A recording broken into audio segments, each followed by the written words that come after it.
Hello, everyone. Welcome back to Sports Time HQ. I am your host, Fernando, and joining me today is the great Marcus Grant. Marcus, how are you doing today? I'm good, Fernando. It's nice to be here. Always appreciate getting invited places.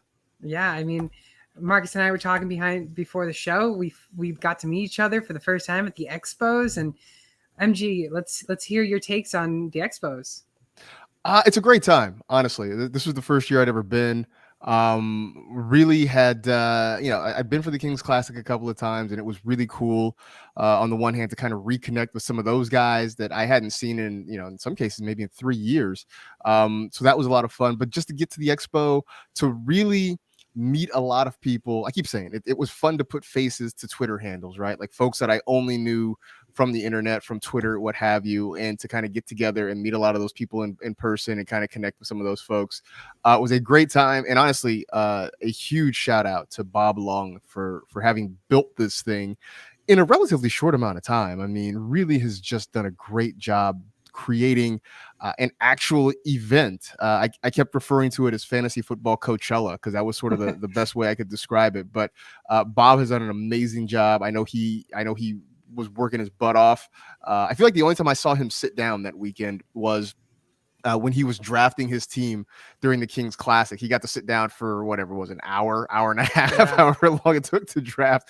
Other than that guy was on the move. So I hope truly that he got to just lay down and sleep for like a week when it was over. Yeah, I was actually gonna say I don't remember him ever sitting down, but then once you said that, he did finally actually sit down for that one time. Yeah, that was it. Just to draft the team, and then he got back up and was on the move all over again. Exactly, but it was a great draft, and who knows, maybe you can get into that draft next year. Got some Fabianos in there. So I'm part of the Kings. I know it's like a 3-division thing. So you've got the Blanda. I can't remember all the names, right? Like I'm in one of them though. So like I was over on one side. I know there was like the big table. There was the international table. And I think I don't know if I know some of those people were actually in Canton. I think some of them were remote because, like I said, it's an international group. So I know Mauricio Gutierrez, who does a great job with NFL Mexico. He was there in person, but I know there's a lot of folks that are overseas that were drafting as well. So it's so much fun. It was really, really a good weekend. So I would say to anybody out there, if you were thinking about going, I would highly recommend it next year. Yeah, and I had a booth this past one, and I again also highly recommend it. It's just a great time. You get to meet a bunch of new people that you've never met in person. Absolutely. I think that's it's this is sort of a community. You feel it though more when you're actually in person with those folks. Exactly, 100%. But let's finally get into the show, and let's talk about some news and notes around the league. And we heard yesterday, Baker Mayfield was officially named the starting quarterback for the Panthers. Are you targeting him at all in fantasy drafts? No. I will say this. It wasn't a surprise. I think from the moment the Panthers made the trade with Cleveland to bring Baker Mayfield in, I think we all sort of assumed he was going to be the starter. And it was an interesting camp battle. Sam Darnold certainly put up a fight and didn't make it easy on Matt Rule and the coaching staff. But in the end, I think they made the right choice going with Mayfield. So it doesn't surprise me. I'm not targeting him. I guess if anything, it does make me feel slightly better about DJ Moore. I feel the same about Christian McCaffrey regardless. Maybe now I'm more willing to take a late shot on Robbie Anderson, but even that is sort of questionable. So, if anything, I guess it sort of reinforces my confidence on some of the other pieces. But no, I think outside of like a super flex or a 2 QB league, I don't know that I'm taking a swing at Baker Mayfield. Yeah, he's being drafted right now as a QB 25. Again, I'm willing to keep him in the draft, not draft him at all. But like you said, Superflex, maybe I'll take a shot, but honestly, I'd rather have someone else that's actually later in the rounds, like a Davis Mills. Yeah, Davis Mills is interesting because I kept saying that last year I thought that he was the best rookie quarterback just by play. Statistically, it was Mac Jones, but I think when you factor in everything going on around Davis Mills there, I thought he was kind of the candidate to be the best rookie quarterback. Curious to see what he does this year. It's a Texans team that is very much in rebuild mode, but having Brandon Cooks, Nico Collins, I think, is going to take a big step forward this year. I'm kind of curious to keep an eye on Davis Mills just to see if I see some progression from him, then I think I start to buy in. If I think he's sort of the same guy he was last year, then maybe it's another Daniel Jones situation in the making. Yeah, and I mean, we saw it last year. I mean, last year he had a little slow start, averaged about 10.14 points a game in his first 8 weeks. Then he had the bye, and the back end of the year, I mean, last 5 games, he averaged about 17.56 points. And if you put that all together, that was possibly like around a low end QB1. Right. And then if you average that out throughout the whole season, he finishes as a top 12 quarterback. Which is kind of a surprise, right? I mean, I don't think anybody expected that. I think there were zero expectations for Davis Mills, just because there were zero expectations for the Texans. Exactly. But I'll say this: I still don't see anybody really drafting Davis Mills. I think people are sort of taking a wait and see attitude on him. But like I said, I was encouraged by what I saw from him last year. Yeah, I'm very high on him, and I'll continue to draft him. But let's get into the Seahawks battle. Who are you locking in as a starter for week number 1? Was that a pun with Drew Lock? It was a little bit. I really truly don't know. I don't know who wins this battle here, right? I mean, Drew Lock obviously missing last week after he tested positive for COVID. Geno Smith was predictably kind of just meh. There was nothing special about him. And so far, Pete Carroll has definitely not tipped his hand on where he wants to go, basically saying this battle is going to come down right to the end. So I honestly don't know. And I'll be honest with you, I don't know that it matters a whole lot to me. I'm not drafting either one of those guys, first of all. And I think in terms of their pass catchers, I think the result's pretty much the same. I mean, most of those targets are going to be to DK Metcalf and Tyler Lockett. They're still going to try to run the ball a whole lot. So, Rashad Penny's that guy, as long as he's healthy, with Kenneth Walker right behind him. I feel like with Drew Lock and Geno Smith, they're fairly interchangeable. So, I guess if you just are entertained by it, you want the sport of it all, you can sort of watch that and see how it turns out. But I think for fantasy purposes, I don't know that it matters one way or another a whole lot. I honestly think it's going to be like a, who was it? Ryan Fitzpatrick and Jameis Winston type of season where it's just going to be one week after the other. Who is going to be named the starter for each of those weeks? I mean, could be, which honestly seems like the worst case scenario, right? At least I feel like whoever it is, I would rather have it be that guy as long as it can be that guy. At least that way you get a rhythm, you get a feel for how that guy's playing and what have you. And I'm not saying you're wrong. It really could end up that way, but that just seems like a worst case scenario. Yeah, and I hope that doesn't happen because, like you said, I mean, the chemistry's there with certain players for certain. The quarterback, like Geno Smith, could have chemistry with Lockett, but Lock could have chemistry with DK. I mean, it's just totally different, and then it hurts your fantasy value on those two guys, on who you want.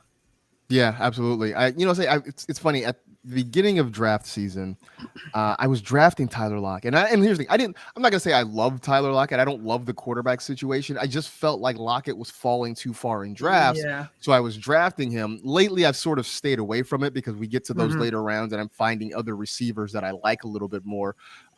But I just, I wouldn't totally discount Lockett. I think he's still a really good football player. And like I said, I just think he and Metcalf are going to occupy most of the targets there. So at least, if nothing else, on volume alone, I think Lockett still has some value. Any value on Fant? Not really. Okay.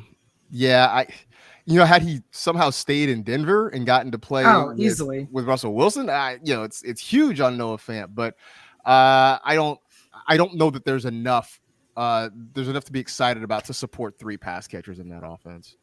Yeah, no, not with the QB play. Maybe next year if they draft a star quarterback, but right now, not at all. Next up for news and notes is Baltimore rookie tight end Isaiah Likely made the most of his opportunity back in last week's preseason game, had 8 receptions, 100 yards, and 1 touchdown.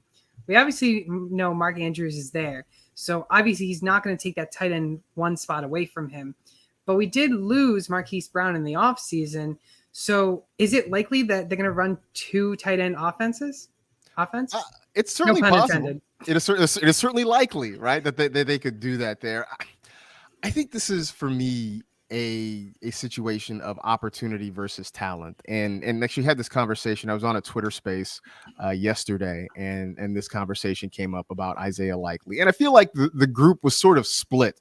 Yeah. There were definitely people who liked him. I think the argument in favor of Isaiah Likely tends more towards dynasty leagues. I think if you're Yes. talking redraft leagues, it's hard to really make a case for him just because the second tight end on any team is really hard Mhm. to have that person be productive on a regular basis. I think it's even harder when he's on the team with the guy who is arguably the number one tight end in fantasy. And, Yeah. look, we can sort of quibble as to whether it's Kelsey or whatever, Kyle Pitts, whomever. But Mark Andrews is a top 3 tight end. It's hard to see a path for Isaiah Likely to get a lot of those opportunities. I know they want Rashad Bateman to do more this year with Marquise Brown no longer in Baltimore. And just the history of the Ravens offense under John Harbaugh and with Lamar Jackson at quarterback suggests there's not enough passing volume there. Again, sort of like I said with Seattle, there's just not enough passing volume there to sustain 3 pass catchers. So Andrews is certainly going to take the bulk of those targets. I think you're going to see Rashad Bateman get a good chunk of them. And then the rest, everybody else on that roster is sort of playing for whatever is left over. So I think Likely's talent is undeniable. I just don't like the situation. Now, a few years down the line, if he's still there and the Ravens decide to move on from Mark Andrews, and even that is sort of questionable considering how Yeah. Andrews has played the last couple of years. But they moved Maybe Brown then. too. Yeah, so I don't know. I love Likely's talent. I don't like his situation, and for that reason, I'm just at least in redraft leagues, I'm sort of off of him. I think in dynasty, you can make a case that maybe now's the time to now's the time you can try to trade for him. Although I think after last week that the price probably went up. Yeah, 100%. And we've seen in the past in years, excluding Kyle Pitts, but I mean, tight ends usually take a few years to actually develop and become fantasy relevant. And that's exactly what we could be seeing with Isaiah Likely. He won't be that much of a factor here this season, dynasty, of course, but maybe in a few years down the road, it's likely he could become a good tight end. Yeah, I mean, and we've seen the Ravens. They are really good at developing tight ends. The problem is they also seem to hoard tight ends. So it gets hard to sort of pick one. I mean, there's a reason we kept waiting for Hayden Hurst to really pop, but he was in a crowded tight end room, and it just never really happened. So, I fear that that's what's going to happen, at least in the short term, to Isaiah Likely. Yeah, exactly. And then the last about news and notes is Kenny Pickett. He's kind of actually been looking good in the preseason. Do you expect him to win the starting job? Because at first I thought Mitchell Trubisky would be the starter, but of course we've seen highlights in the preseason. Right. I think Trubisky maybe wins this out of training camp. I think Trubisky's probably your week 1 starter, but I don't expect him to keep that job all year long. No. And I think what we've seen from Pickett really sort of reinforces that. So I'm curious to see sort of how this plays out, because I think is that right now, both those guys are an upgrade over what Ben Roethlisberger was at the end of his career the last couple of years. Yeah. I'm not sold that either one is great or is the quarterback of the future in Pittsburgh. But, I think they bring another dimension. One, Ben was dealing with diminished arm strength the last couple of years. But those other guys, whether it's Trubisky or Pickett, also add a mobility factor that Ben didn't have the last few years of his career either. And I think where that has an impact is on a guy like Najee Harris. Last year, Najee caught, I think, 74 passes. He got 74 passes for less than 450 yards. Like, that's not great. But so many of them were sort of panic throws from Big Ben as the pocket started to break down, and knowing he wasn't going to be able to escape, it was easy just to dump it off to Najee Harris. Exactly. My fear for Najee is that he doesn't have the same level of production when you have a quarterback like Trubisky or like Pickett, that when things start to get bad in the pocket, those guys can get out and run themselves. So maybe he doesn't get a lot of those cheap dump offs. So that I think is sort of where the difference is. But like I said, I think Trubisky probably does enough to be the week one starter, but I think he's going to spend a lot of the season looking over his shoulder at what's going to happen. If he makes a mistake, I think Pickett will be on the sideline, warming up his arm, getting ready to come in. Yeah, and you took the words out of my mouth right there. I mean, I think he's going to be on a very short leash, and I think if something starts to go wrong for him, it's Pickett time. Absolutely. No, I 100% agree. Yeah. So now it's time for the sleepers, our 2022 sleepers, and we're going to start with the quarterbacks. And I'm going to start with you. So, had you asked me this question a couple of months ago, I would have said Trey Lance, like probably everybody in the world. But I think we're past the point of Trey Lance being legitimately a sleeper anymore, right? I mean, he's being drafted as a top 10 quarterback. So I think he's out of the realm of sleeper. So in that respect, I'm going to pivot to Tua Tagovailoa. Okay. I have been a Tua backer from the beginning, and I know that folks in Miami have sort of been antsy about what his future could be, and I know there's a lot of talk that this is very much a no excuses year for Tua. They go out and they trade for Tyreek Hill. They've already got Jalen Waddle there. Mike McDaniel comes in to sort of try and juice up this offense. They bring in a ton of running back help. So the pieces are around Tua. I believe in him. I think you're talking about a guy who, first off, was coming into the NFL off of a major hip injury. And I keep saying to people, this is the same injury that a couple of decades ago ended Bo Jackson's career. I guess almost 3 decades ago. Yikes. Ended Bo Jackson's career. And I'm somebody I'm old enough to have grown up watching Bo Jackson play and seeing how phenomenal of an athlete he was, and understanding that for an injury to really derail his football career, it really means a lot. So for Tua to not only come back, but to come back and start to work his way back in, I think that's phenomenal. And so I think this is a year you'll see him really attack downfield because he's got all kinds of speed to work with.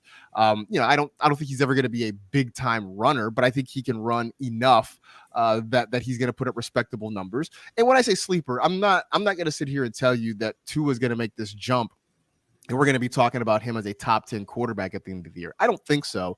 I think he's a QB2 that has some good streaming potential, that has some maybe fringe quarterback one upside. I think that for anybody who has just sort of written him off and is fading him, I think you're going to be surprised. I really think that with McDaniel there and with the weapons he has around him, Tua is in store for a really good season this year.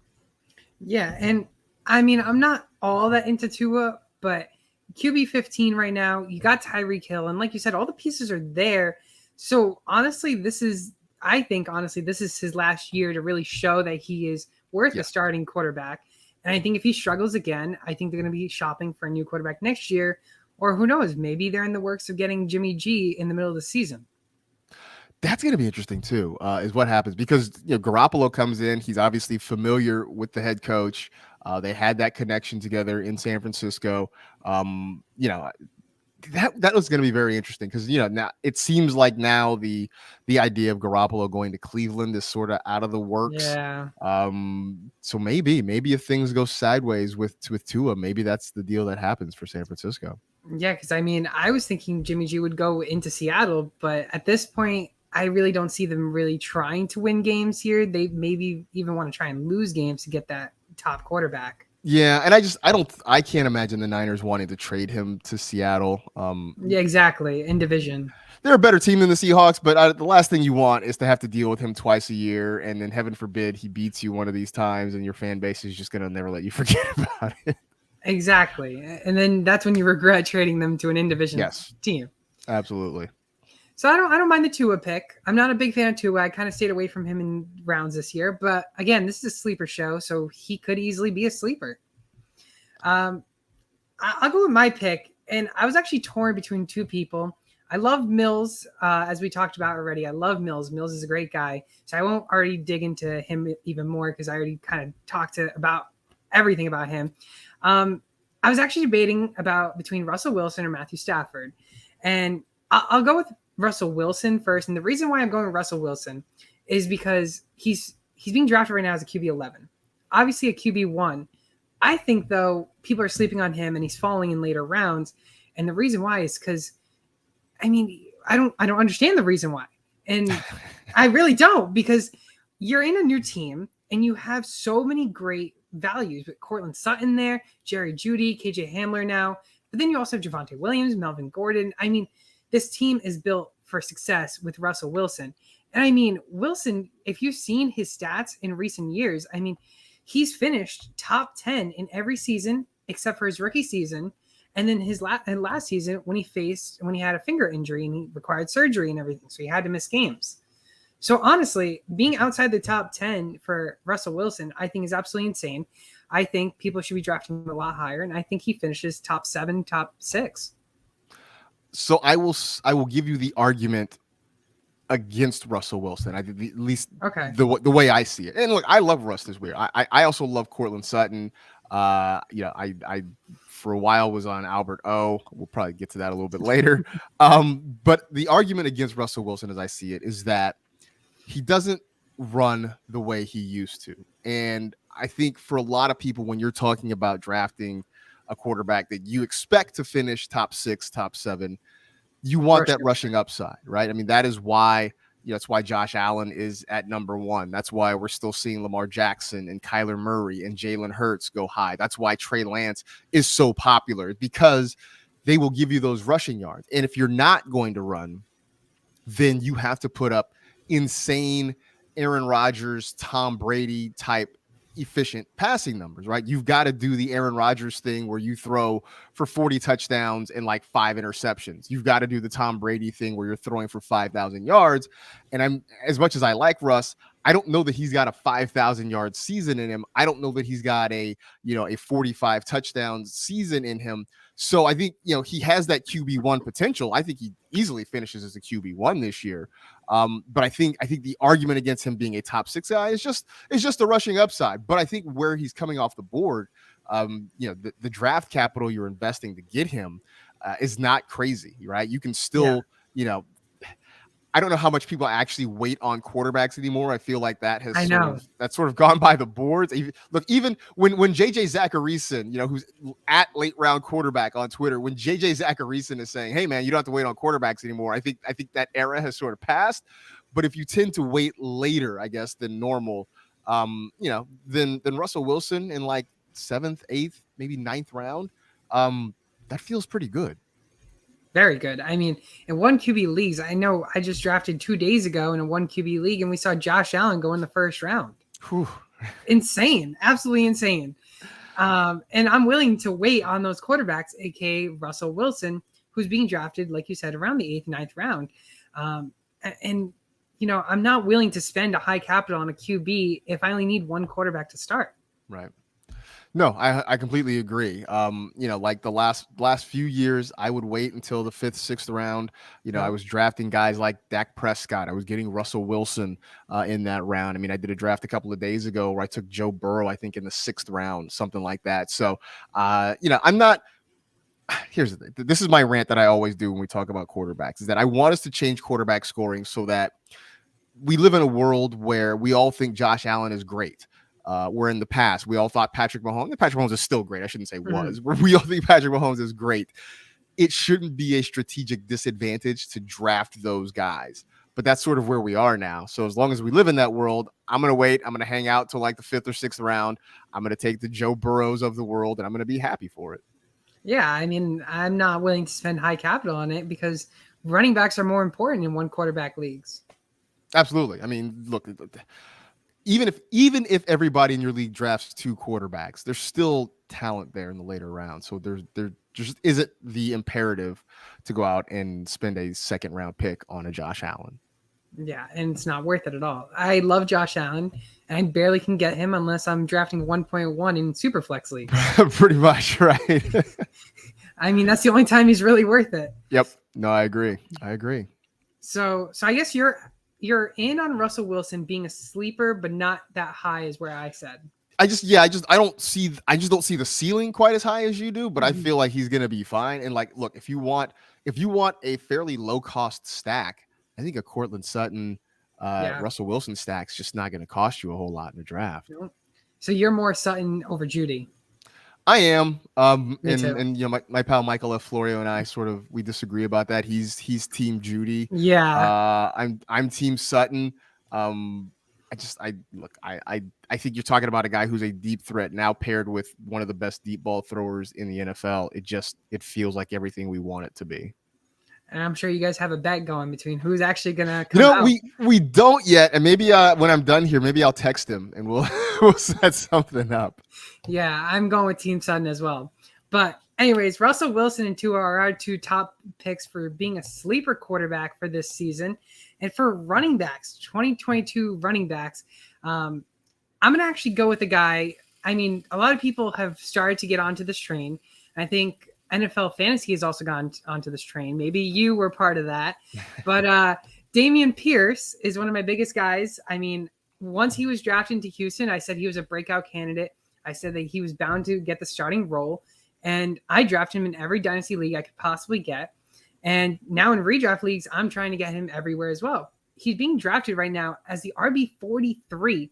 That's pick around like 122, which is like kind of the 12th round ish. And I mean, we've seen the value increase, but we know Marlon Mack is there. And a lot of people thought Marlon Mack could have been that starter. But again, he's coming off the Achilles injury from back in 2020. And he's only appeared in 7 games in the last 2 seasons. He's had injury problems just about every season he's been in this league, whether it's minor or huge like the Achilles. But this is Pierce's backfield. And getting him as an RB4 where he is at right now to be an RB2 potentially towards the end of the season, I mean, I think he finishes top 25 in my opinion as a solid RB2. And I think a lot of people are starting to realize that. Yeah, no, I'm big on Dameon Pierce, and I feel like you're right. I think people are starting to kind of come around to that. And for me, it started mostly because I thought volume was going to be there because there's very little in this Texans offense that I think is solidified. I mean, we know Mills is the quarterback. We know Brandon Cooks is the wide receiver one. Looks like Nico Collins has probably locked up that wide receiver 2 job, but the backfield's wide open, and I just don't see. It doesn't make sense for me. For the Texans to keep hammering Rex Burkhead at this point, right? Like, look, I get it. Rex has had a decent career and he's a nice utility option. He can catch the football. He can run between the tackles. He can do a lot of what you need, but there's nothing special about Rex Burkhead. Meanwhile, you've got this rookie Dameon Pierce. Why not give him an opportunity? So I thought originally it was going to be based on volume. Then it turns out that he's been the best back in camp for the Texans. I will say that if there's anything working against him, it's that, on the whole, the Texans are going to be bad. They're going to be playing from behind probably a lot, especially in the second half. So maybe game script sort of limits his opportunities. But I just think that he is going to be the running back of record there. And that alone is going to help him. So, yeah, I have been very much on the Dameon Pierce train. I can't really I know the NFL fantasy handle tweeted about it. I can't take complete credit for it. But I do want to think that, the folks who run our social media actually listen to what I say occasionally.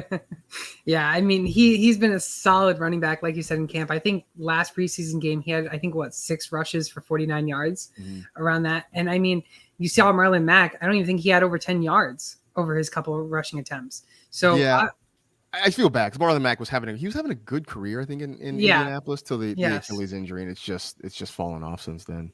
Yeah, and it's unfortunate because Achilles injuries are very hard for running backs to come back from. We've barely seen it. I mean, I don't know how in you are on Akers because I'm totally out on him. Yeah, I'm not totally out on him, but I do think I can't take him where people are drafting him. That's right, because of where, sort of how he played in the playoffs last year was not great, and the fact that honestly, Sean McVay hasn't committed to him either. No. Every time McVay is asked about running backs, he always mentions Darrell Henderson, right? I mean, so I think both those guys, I think Akers is going too high, and I think because of that, Henderson's probably going too low. I think they should probably meet somewhere in the middle. So, like I said, I'm sort of out on Akers at ADP right now. Yeah, his ADP, I think people are just hyping him up too much, and they're just going to be shot down because of where he's going. Yeah, no, I agree. I totally agree. But yeah, Pierce is my guy, and I hope he really turns into a solid running back, and I hope they give him a chance, not like a James Robinson type of season. Right. Yeah, that was weird with James Robinson. Yeah. Yeah, well. Unfortunate. I don't think anyone's going to miss Urban Meyer. No, not at all. So I'll tell you this. My sleeper, with Pierce off the board, I'll pivot to A.J. Dillon. So right. I think I think everybody likes AJ Dillon. I don't think we like AJ Dillon enough. Mhm. And I say that based on what's happened, the last few weeks, right? When you've got LaFleur basically saying, I've got two running backs who are both 1As in Aaron Jones Yeah. and AJ Dillon. Then throw in the fact that I think it was a week ago, 2 weeks ago, maybe it was, Aaron Rodgers coming out and saying he thinks both of these guys can catch 50 passes. Uh, you know, I think that's a big plus.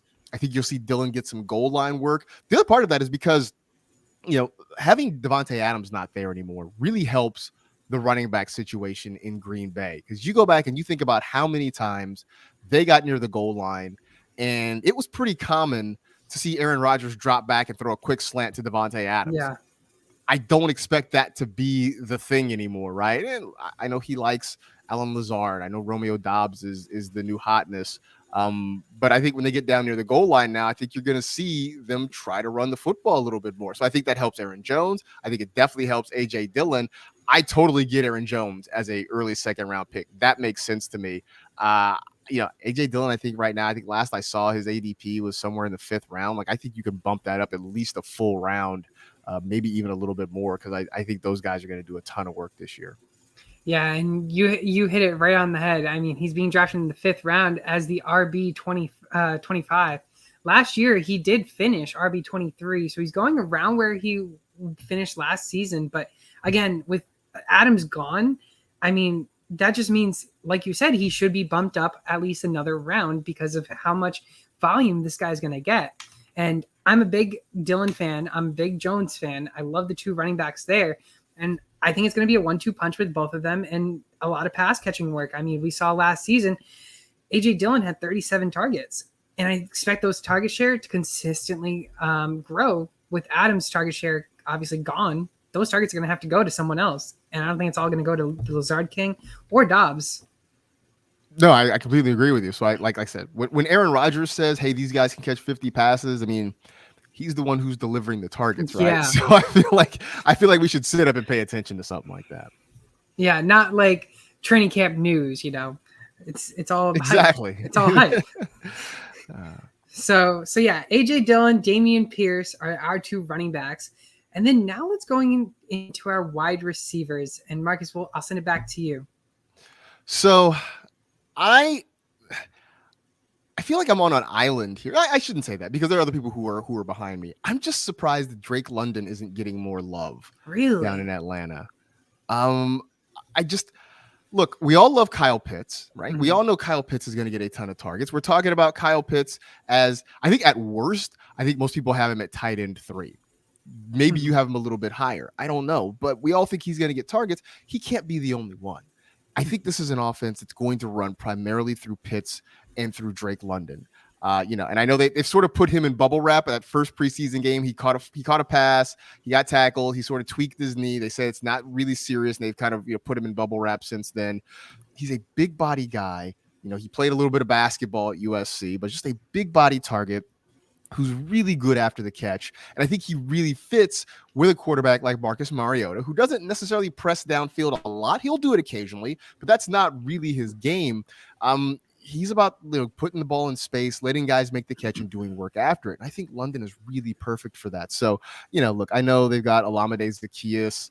I think they got Kaderil Hodge. They got a few other guys there, but I think this passing game primarily, I guess Cordero Patterson's going to catch the ball too. But I think most of the targets are going to be Pitts and Drake London. And London, I'll say in a lot of drafts, London apparently is still available in double-digit rounds. Like, I'm not in those drafts because if I was in those drafts, he would have been long gone by the time we get to round 10. I love him as a 3rd or 4th wide receiver, and I feel like he's just not getting enough love there. Yeah, London's going wide receiver 40, just at around pick number 95. And you're not nervous with the rookie type of form with Marcus Mariota there? You're not concerned at all with that? Not really, not enough at least. And like I said, I love him as a 3rd wide receiver, so I'm not counting on him to be that dude for me every single week. But I think early on he's going to get a lot of work, and as they get more comfortable and they get further into the season, I think that target share only goes up. I mean, we sort of saw it last year with another former USC wide receiver with Amon-Ra St. Brown. Mm-hmm. I know St. Brown's situation was a little bit different because there were injuries sort of involved, but as the season went on, you could see he and Jared Goff were getting more comfortable together. And I think you're going to see that in a lot of ways with London and Marcus Mariota. And I think by the time we get to midseason, certainly by the time we get to the fantasy playoffs, I think that connection is going to be humming between the two of them. My only concern on this is the QB situation, whether or not Desmond Ridder comes in at all throughout the season, whether it's midseason or back half of the playoff season. So that's my only concern on that. But his value is there. I mean, getting him as a wide receiver 4, you can keep him on the bench if you only have 3 wide receivers to start. But if Drake London starts to consistently get like over double-digit points, I mean, he is a guy that should be owned in every single league. I think he should definitely be drafted in every single league. And I do think that we're going to see Desmond Ridder before the year is out. Yeah. But again, I just don't know how many wide receivers they are really going to trust, and what kind of snap share and what, the number of routes run. I think for London, it's going to be him and Pitts. I mean, that's the future of this Falcons passing game. And I think he's going to get those targets. And you don't think any possibility of maybe Odell signing there? Not really, just because I think, I don't know, if I'm Atlanta, do I bring in Odell? Because we're not a contender this year. I think if you see Odell sign somewhere late in the year, it's with a contender. It's him going back to the Rams. It's him maybe going to the Bills. I just don't see anybody who's not really making a really serious run at a Super Bowl taking a shot at Odell. Yeah, I mean, anyone who really goes for it is if they face an injury with a key player. Right. And we saw that last season with Robert Woods going down, and then Odell came in. Yeah, well, actually, remember, right? They were actually there together for like a day. I think they signed Odell, and the very next day, Woods tears his ACL in practice. So they never got to see the Cooper Kupp, Robert Woods, Odell Beckham trio on the field together because Woods got hurt almost immediately. Yeah, which was unfortunate for Woods. And I still love Woods. I still think he's great talent. I think he's going to do well in Tennessee. I hope so. I really do hope so. I like that guy. Yeah, I drafted him over Kupp every single year. I did too, which last year probably wasn't the smartest thing to do. Yeah, exactly. But I did it. Yeah. You have your guy and you want to draft him every year. I mean, exactly. So absolutely. I'll go with my guy, and my guy's actually literally right next to yours for wide receiver rankings. And I mean, he's going wide receiver 39, 1 above you, and he's going pick number 92, so 3 picks ahead of you, and that's Rashad Bateman. And the reason why I go with Rashad Bateman is last year finished wide receiver 69. Of course, that's not the greatest for wide receivers, we know, but Marquise Brown got traded during the draft, which, I mean, it came from a surprise. No one even knew. Not even Lamar Jackson knew. He was even going crazy. So those target share, the targets that Brown got is going to have to be spread out to more people. And it's likely going to come out with Rashad Bateman being that top talent there, and he's going to get mainly all the targets. I mean, I don't know. It's crazy because I'm going to read you a couple stats. Marquise Brown, 145 targets last season, 38%, 6 touchdowns. Rashad Bateman, 67 targets, 18%, 1 touchdown. Mark Andrews, 154 targets, 40%, 9 touchdowns. So that was 366 total targets. Lamar Jackson had 382 targets or passing attempts. That means that there was only 16 targets that didn't go to any of those 3. So that 145 targets that Marquise Brown got is going to have to go to someone. And it's going to have to go to Bateman. And I'm projecting him to have well above 100 targets, maybe even up to around Marquise Brown's 140 targets. And there were 16 touchdowns that were thrown by Lamar Jackson. All 16 came from either one of those 3 guys. That means Lamar Jackson will be throwing to Rashad Bateman more and more in the end zone, possibly. No, I think you're right. And I do think we sort of have underrated him. Yeah. And I can't really explain why, but when I talked earlier about talent versus opportunity, we talked about Isaiah Likely. Rashad Bateman falls in that category. I mean, this was a guy that all the draft nicks, all the scouts loved him coming out of college. And, all signs point to him being a very good receiver. But I said, well, he's not really impactful in fantasy, at least as a rookie, because he's going to a situation that they don't throw the ball a whole lot. And he's got guys ahead of him. Well, one of those guys that was ahead of him isn't there anymore with Marquise Brown now in Arizona. So that does open things up. And all signs have pointed to the Ravens wanting him to be their wide receiver one. Now, he's not going to be the top target because that's still going to be Mark Andrews. But he does step into that wide receiver one role. And so I do think he really does get a huge boost in targets. I don't know that he gets up to that 145, 146 number, whatever it is that Marquise Brown was at last year. But I do think you're right. I think he gets into triple digit targets. I think that, he gets a corresponding boost in yardage. Hopefully the touchdowns come with it. So, if we liked Marquise Brown all these years, as a wide receiver 2, for instance, in Baltimore, I don't know why we wouldn't think the same for Rashad Bateman. But the fact that he is going so late, it is kind of a head scratcher. So I do think right now you're talking about a really solid value with him coming off the board as late as he is. Yeah, and I mean, I'll try and bait everyone I can, but he is that guy, and he is going to be that guy that's going to start the whole season, bearing an injury, of course. Obviously, like you said, Mark Andrews is going to be a starter. Who knows? Maybe they do go for 2 tight end sets, and maybe we have a likely chance that Isaiah comes in. Yeah, I mean, I do think Isaiah likely will get on the field. Obviously, they like his talent, but I think you're going to be talking about him as sort of one of the other guys there in that passing game that's getting targets. Like the Devin Duvernays of the world. He'll be fighting for targets amongst that group. I just, this offense has just never really had room for 3 productive fantasy pass catchers. We already know Andrews is going to occupy one of those spaces. It looks like Bateman's going to get the other. So everybody else, I just don't, aside from maybe week-to-week streamers, or you want to play in a best ball league, I think that's sort of the only way you can count on any of these other Ravens. Yeah, and I mean, there could be concerns about even the running back situation, because we saw last year Baltimore, they lost all their running backs just about. The only running back they didn't lose was Lamar Jackson. So they did. And, I'm trying to figure out, how much I like J.K. Dobbins, because they've been very, they're optimistic about him, but it's not as though it's been like, hey, green light, let's go, J.K. Dobbins full speed ahead. They're still sort of waiting. And now that we know Gus Edwards is on the PUP list, so he's going to miss the first 4 weeks of the season. I want to be in on J.K. Dobbins. I've been very cautious about him so far. Yeah, I have not drafted. I actually drafted in one dynasty league. I drafted him, but that same season before he got his injury, I traded him away.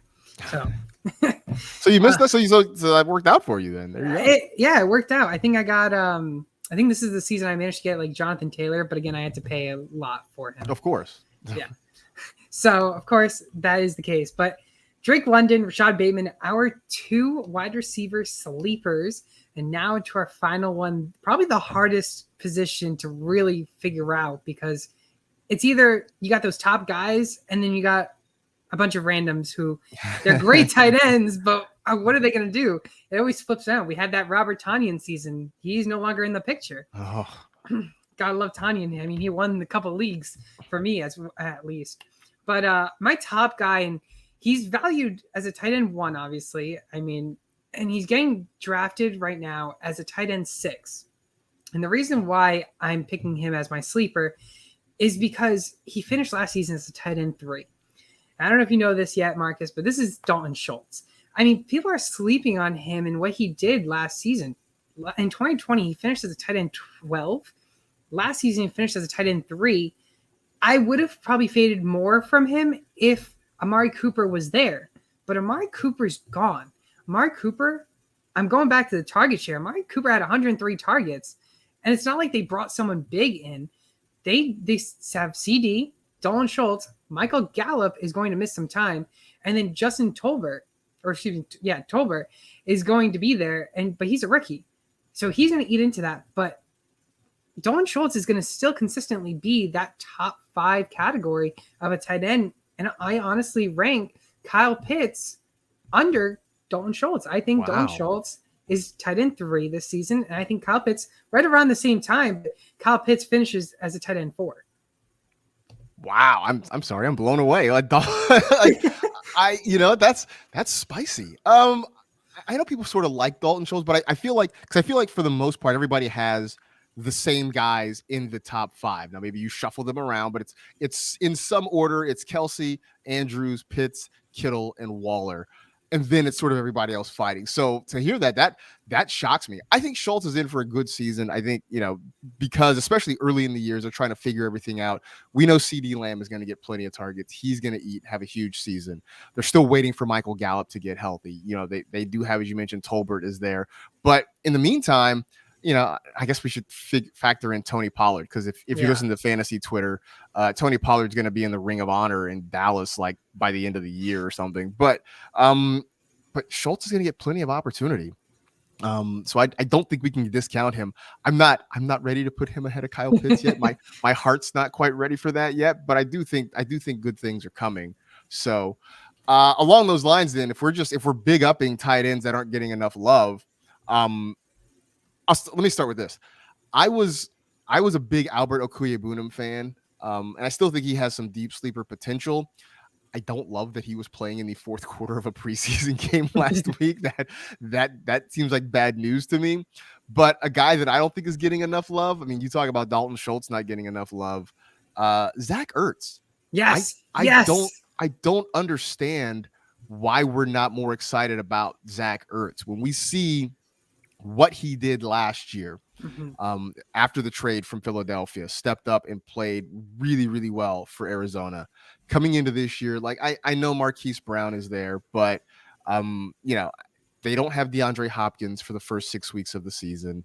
And Ertz offers a really nice, safe target for Kyler Murray when things start to get crazy and start to break down a little bit. And look, I know Kyler and Marquise Brown, they've got that connection from Oklahoma together, that they were college friends. But I still think Zach Ertz is going to play a huge role in this offense.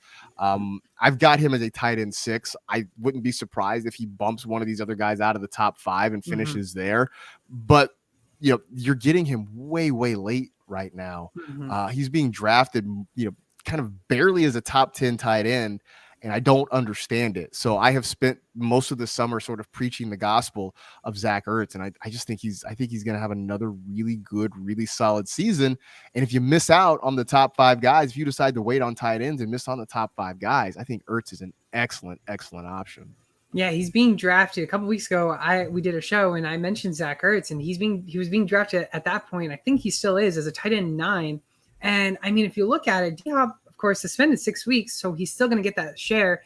And I think once D-Hop gets back, I still think Zach Ertz is going to still be in the conversation. Absolutely. I mean, I don't think he goes away. And we know the problem with tight ends. I mean, tight ends they flip-flop all over the place. We saw that Hunter Henry trained for a good couple weeks until his touchdown production left. And then he was no longer really a factor. But he still managed to finish as a tight end 10 for Hunter Henry. But, I mean, Zach Ertz, I love Zach Ertz. And back in Philadelphia, I wasn't a big fan of him because of Dallas Goedert eating in with some of the shares. But now that he's got no competition, I mean, this is Zach Ertz's team. Besides the wide receivers, obviously, Marquise Brown's going to get there, and D-Hop's going to eat in too. But touchdown-wise, I think Zach Ertz gets more touchdowns. I think Zach Ertz gets more touchdowns too. Yeah, like I said, I think he's going to be fine there. I mean, this is an offense that's going to throw the ball quite a bit. I mean, I know they like to run it with James Conner. They're still going to throw the ball a lot. So there's plenty of target share there. And even when Nuke comes back, Ertz, I feel like at worst, he might be the number 2 target. I think Nuke is the number 1 target. I think it's going to be Ertz and Marquise Brown battling for who gets the second most targets in that offense. It's going to be mainly whoever gets open. Yeah, absolutely. I think you're right. Yeah, I mean, I big Zach Ertz guy now. Big Zach Ertz guy, especially in first 6 weeks. I mean, he's going to blow up, and he's going to have outstanding games. Yeah. No, I completely agree. And then maybe it's a situation where you take Ertz, and then after the first 6 weeks, you see if you can trade him to somebody. Not that he's going to be bad, but that the target share obviously comes down once D-Hop is back. So maybe you let him eat, you let him get fat, and then you ship him off to somebody else. Exactly, 100%. And to finish my side of Dalton Schultz, because I know you said mine was a little spicy. Waller last year finished as a tight end 17 because of the fact that he faced injuries, but now with Hunter Renfrow and Devontae Adams there, I think Waller starts to kind of slide down a little bit, because it's not like Adams and Carr never knew each other. They were teammates in college. So I think Waller slides down the list a little bit, maybe coming in as tight end 7 or 8. And Kittle, I've never been in on Kittle. But I know he does finish great. I think he's a great tight end. Does he get injured? Does he happen to get more injuries coming to him? I'm not a believer in Trey Lance. I don't know who. Are you a Trey Lance believer? I am a Trey Lance believer in fantasy. And I say this as a 49ers fan. Like, I feel like asking him to take over a team that was, knocking on the door of the Super Bowl, I feel like that's a lot. But I think you can get. I think Trey Lance this year can be what Jalen Hurts was last year. That was pretty good. So I do believe in Trey Lance, at least from a fantasy perspective. I'll be out on him. His value's too high. He's being drafted as a QB1. I'm out. Yeah, I wanted to be able to draft him like I drafted Hurts last year. Last year I was able to draft Hurts as kind of a number 2 quarterback, and it was kind of great. That hasn't been the case because everybody loves Trey Lance. So if you're drafting him, you have to draft him as a top 10 quarterback. Otherwise, you're not going to get him. Exactly, 100%. So Zach Ertz and Dalton Schultz are our 2 tight ends. And before we end our show today, Marcus, let's tell us a little bit what you're doing, what's coming up, where can people check you out? Yeah, absolutely. Well, you can always find my stuff on Twitter at Marcus G, MarCasG. It's there on the screen if you're watching. And we're doing the Fantasy Football Podcast a couple times a week, Mondays and Wednesdays. You can find that anywhere you find podcasts. And starting on Monday, August 29th, NFL Fantasy Live is back on the air. We are at 6 p.m. Eastern.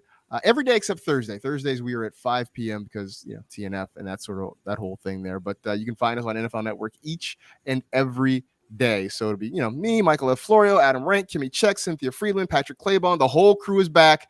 I suspect the hype train will come back as well. So be sure to check us out.